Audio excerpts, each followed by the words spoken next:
Welcome to 3CR, Raising Our Voices. And this week we have Lisa from Brain Injury Matters. Hi, Lisa. Hi, Mark. And we have Susan from Positive Powerful Parents and Reinforce. Hi, Susan. Hi, Mark. And Heather from Positive Powerful Parents and Reinforce. Hi, Heather. Hello. I'm Mark. I'm from AMIDA, and I'm a Disability Royal Commission advocate. And the radio show is Raising Our Voices. And before we go any further, I'd just like to acknowledge that today where we're all sitting is Aboriginal land. And for us in Melbourne, it's on Wurundjeri country in the Kulin Nation. And I'd like to pay my respects to elders past, present, and emerging. I've got some questions for the three of you. So maybe I'll start with Heather. Heather, you made a submission to the Disability Royal Commission? Yes, I did. Yeah, and what was the reason or what was the motivation for you making that submission? Because I knew that I was getting treated very unfairly and I wasn't getting the justice for it. And I felt that I wasn't being taken seriously. Yeah. And so when you felt those things, what did you think? Did you think? I felt that even the police officers weren't really taking me seriously. Yeah. So I knew inside me I really had to do something about it. Yeah, yeah. And so I really would like to let other people know what is going on. Yeah. And what goes on with people, two people who have an intellectual disability or any sort of disability, and how they are treated differently in the community. And we really need mainstream places to get disability awareness training. Yeah, great. Thank you so much, Heather. So now I'll ask you, Lisa, what was your reason or motivation for wanting to tell your story or make a submission to the Disability Royal Commission? Basically, it's a little bit philosophical in that I believe I was treated quite illegally, and I just wanted the story to be out there to people of an official nature. Yeah, just to let people know that a story like this had happened. So, like a little bit similar to Heather's too. And that Heather was saying that, you know, she wants the story to be told so that people know about it. Basically, and the only difference is that I do believe that people with disabilities are treated unfairly, illegally almost. Well, not almost, are treated illegally. But to top it off, I had the added status of being a woman. In the Greek culture, it means a lot. Yeah, yeah. And we can get into that a bit more as we go through. But now I'll ask you, Susan, what motivated you to want to tell your story to the Disability Royal Commission? I think I wanted to know what's happening with parents who have an intellectual disability and big numbers of people who are losing their children at great numbers, and I want them to know that this is happening because it's very clear to positive, powerful parents that unfortunately not a lot of people know that this is even happening. This is an issue that's really important to you and close to your heart for that reason, isn't it? Yeah. So you want to, and that's why you're a part of Positive Powerful Parents, yeah? Yeah. Yeah, thank you. Thank you for sharing that, and thank you everyone for sharing that. So I'll start with Lisa this time. And Lisa, how did you tell your story to the Disability Royal Commission? I basically wrote it down. Yep. And did you submit that to the Disability Royal Commission? Yes. Yep. And Was there anything after that, or was it just handing in your story and then did they yeah, sorry, you go. I believe we had to choose whether we wanted a private session or a public session. Mm-hmm. And I believe that's it. Yep. So and this time they got in touch with me. They got in touch with you and you wanted a private session. Yeah. Yeah. And so do you feel comfortable talking about that? Absolutely. Yeah. And how was that for you? It was good, but it took so long. What do you mean it took so long? Like, how long did it take? I can't remember dates, but it took over a year. Yeah, right. For them to get in touch with you? Yeah. And for it to come around. Yeah, that's a long time. That's a long time. And so how did the private session happen? Well, because of the COVID crisis or whatever you want to call it. Yeah. It happened over the phone. Was that a bit weird, or how was that? Well, it was weird because I expected it to be like face-to-face, but they're in Queensland, and I don't mean that to sound, at all demeaning. But, the Queenslanders had a bit of an issue with Victorians, given the COVID crap. You thought they had a bit of an issue? Oh, fair enough. Okay. So is there anything else you want to share about that experience? Not really. Okay, thanks. I can't think of anything else. Thanks. So I have a couple of questions. So was there a commissioner there? Yeah, I can't remember her name. Yeah, so it was a female commissioner. Yeah. And were there many other people on the call? No, I just believe Danielle was there, that one staff member of the Royal Commission was there as well. Yeah. I believe that's it. Okay, great. Yep. And how long did it go for? About an hour. Yeah, right. Or less than. I don't know exactly. Okay, so thank you, Lisa. And so now I'll ask Susan. Susan, how have you told your story to the Royal Commission? I'm going to tell them by getting you, Mark, the advocate, to help me write my story down. Okay. And he'll send it in to them for me. So you write your story down and you send it in. Yep. And how has been doing that so far? In a way, a bit not nerve-wracking, upsetting, I guess, to have to think of the old stuff and having to keep reading it when your main objective is to try and get over it, or try and never get over it, I guess. But, you try and deal with it and put it out of your mind. Yeah, so I guess it's just a bit upsetting when you've got to go over and over and over to make sure it's right before you send it to them. Yeah, so, okay, so I'll go to Heather now. So Heather, how have you told your story to the Disability Royal Commission? I actually wrote it in the story. Yeah. And then I got you to read over it. And then we fixed up the mistakes and edited it a bit.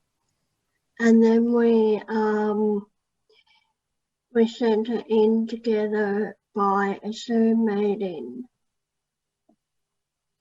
And so how was making that submission, was that a good process for you to go through in being able to tell your story? It was a bit upsetting at first, but I got over it. Yeah. And now that I've done it, I feel much better and I can leave that behind me and get on with my life. Yeah, that's good. I'm guessing for all three of you, having to go over that story that you've gone through over again is quite upsetting. It is for you, Heather. You've just said so. Susan, for you as well. You're nodding your head. And Lisa, you're shaking your head. So did you want to talk about that? What happened, whatever happened already happened. And I'm basically trying to get over it. And there's no point getting upset about it now. I think I'll always be upset that it happened. Yeah. But that's just a matter of life. I can't do anything about it now. So part of doing this for you is helping you move on from something that upset you in the past. Mm. Yeah, that's great. Well, I mean, that's a good thing to have. And so my next question is to all of you. We'll start with Susan. Have any of you had access to the counselling services that the Disability Royal Commission has had to offer? I haven't got around to ringing or trying them yet. Okay, yeah, no worries. And so will you? Yeah, I'll probably give it a go. Yeah. And I think what's good about the counselling services that they offer is that it's quite a lot and it's quite extensive. Like they offer quite a lot of counselling appointment times. So it's up to 20, which is quite a lot. Yeah, so it's definitely worth tapping into for anyone who has a disability, whether they make a submission to the Royal Commission or not, getting in touch with one of the counselling services from the Disability Royal Commission and using their counselling service. One that I know of is Drummond Street, and they're a great service and they're based in Melbourne. So hopefully when this horrible COVID experience is over, people can access them face to face. So Heather, the same question to you. Have you had an opportunity to access any counselling services? I haven't got around to doing it, but around the time I had a general counsellor and I told her about my story, and her response to me was a bit upsetting. Okay, what was her response? Do you mind sharing? If I left my phone and my purse at home, I wouldn't have got them stolen. Yeah, I should always keep them at home. That's not very helpful, is it? No. No. And I mean, I hope you've stopped seeing that counsellor now if they're suggesting things that are unhelpful. Well, with other people who get their phone and purse stolen, they can take it to the police and take it further. Yeah. And just because you have a disability doesn't mean it should be any different for you, right? Yeah. No, that's very upsetting. I'm sorry that happened to you. I'm really sorry. That's very upsetting to have someone who you're talking to tell you that. Yeah. So Lisa, would you like to talk about any counselling services or anything that you may have accessed? Have you had an opportunity to? Yeah, I had one session. I've had one session up until now. Yeah, great. And how was that for you? Yeah, it's good. Yeah, and are you glad that they've got that service? Yes. Yeah. Just because basically I need somebody to help me go through this. To process it? Mm. Yeah, and yes. I guess that's an important part of the Disability Royal Commission is having to tell your story, which is an important thing, but then having someone help you process it. Yes, it is. I believe so. Because that way it does bring it to some sort of end. Great. And I hope for you that that's something that you can get to. Thank you. So you're listening to Raising Our Voices on 3CR Radio. And with me today, I have Lisa from Brain Injury Matters, Susan from Powerful Positive Parents and Reinforce, and Heather from Powerful Positive Parents and Reinforce. And we're talking about making a submission to the Disability Royal Commission. Lisa, a question for you now. What would you say to someone who's thinking about making a submission to the Disability Royal Commission? Do it. Well, I've often thought about, since I've been doing this job, why would people make a submission? What's in it for them? You know, what's in it for someone who makes a submission? Because we've spoken about reliving past experiences which are traumatic and they can make you upset. So, Lisa, what would you say to someone who's thinking, why would I make a submission? What's in it for me? I think it would depend on what you want the result of your submission to be, but I would do it anyway just to get that portion of your history out of the way. Yeah, so for you it's been really helpful in that. We've talked about that, so thank you. Susan, I'll ask you now, what would you say to someone who, was a friend or someone who came up to ask you, why would I make a submission to the Disability Royal Commission? What would your response be? I would say go for it. you get your story heard and you might be helping other people like yourself with the disability, so I'd say go for it. And Heather, last but not least in this question, what would you say to someone who was thinking about it but was a little bit unsure or thinking, why is my story worth hearing? What would you say? I would say if the story is really upsetting you and affecting your life,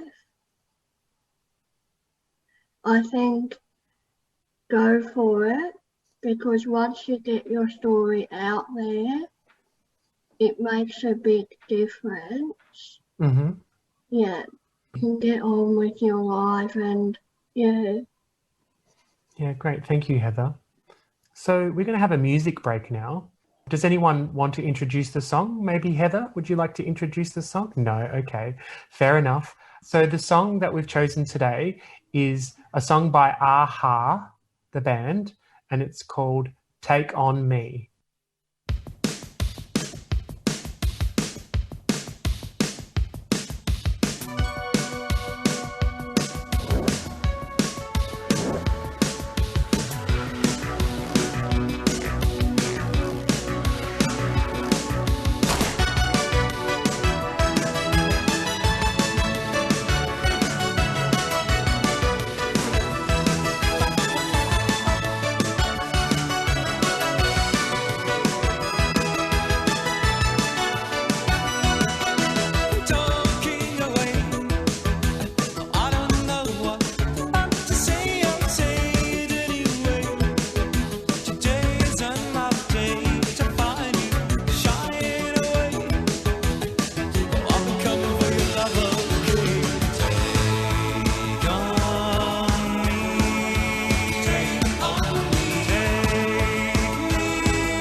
So that song was a song by AHA called Take On Me.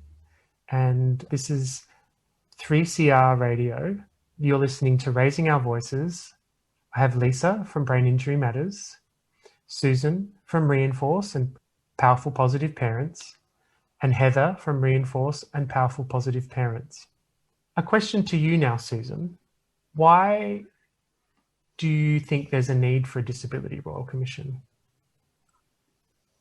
Because I think there's a lot of problems and a lot of issues that have either happened in the past and are still happening, or are newer problems now for people with disabilities that either the government know too well about and just are too stubborn to do anything about, or to stop. So we've got to let them know that we're not silly, we're not stupid, and enough's enough.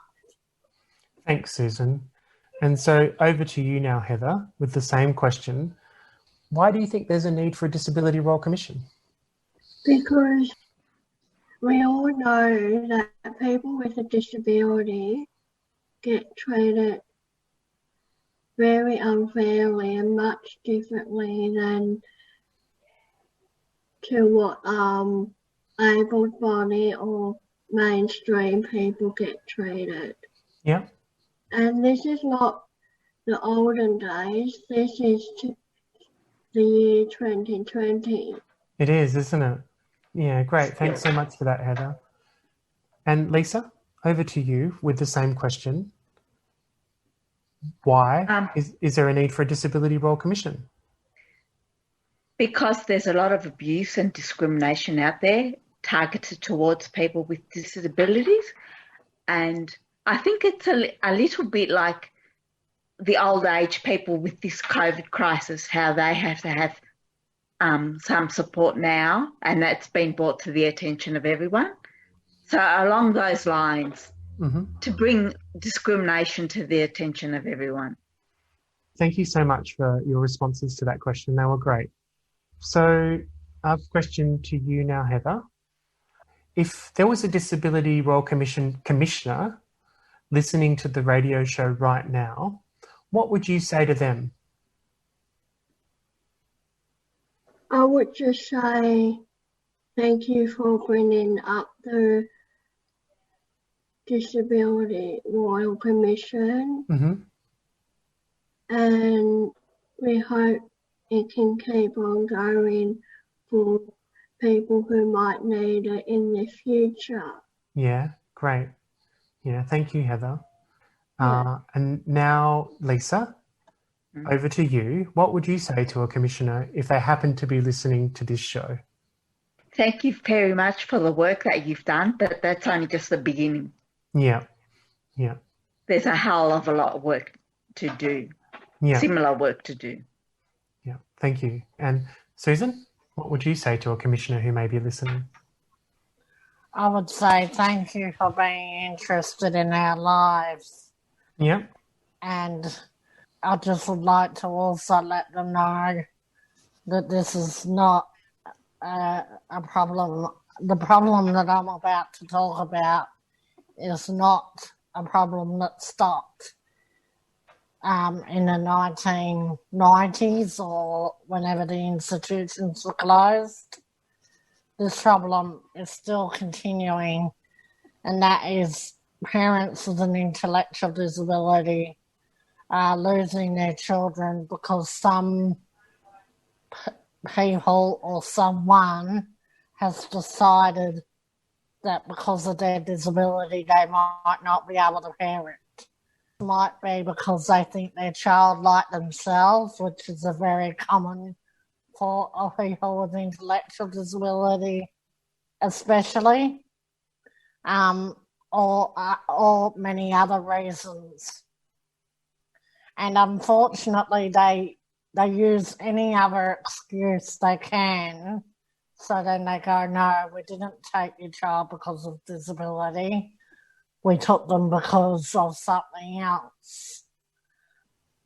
But in my case, it was sort of like, it's no two way about it. It has to have been because of the disability.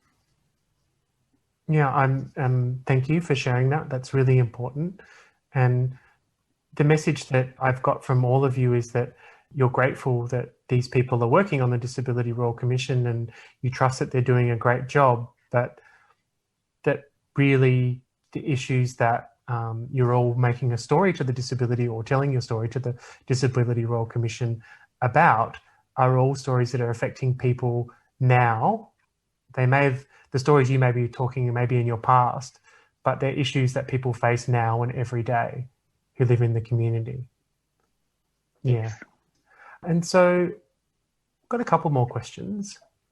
This is a bit of a hopeful question and maybe related to what we were just talking about, but what would you hope from the Disability Royal Commission? Because, they make a report to the government and they give government suggestions on what to do. So what would you hope to see from the Disability Royal Commission? I'll start with you, Lisa. Relevant laws. Yeah, great. So for the government to make some changes in the laws. Yes, definitely. Yeah, and to protect people with a disability? Oh, most definitely. Yeah. More protective and kind of more inclusive of all the illegalities that happen, every aspect of them. So all those things that people do every day that are discriminatory towards people with a disability, to actually just to make people aware of that and pull them up on it. Yeah, definitely. Yeah.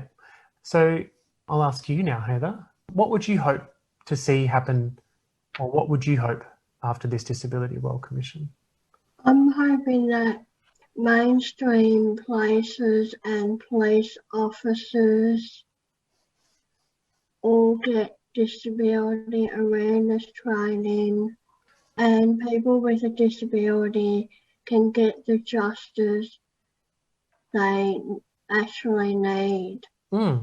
Okay, so places being anywhere like shops, pubs, clubs, cafes, train drivers, tram drivers, government, all get disability awareness training. Yeah. And that people get treated fairly. Is that what you mean by justice? Yeah. Yeah. And Susan, over to you, last but not least.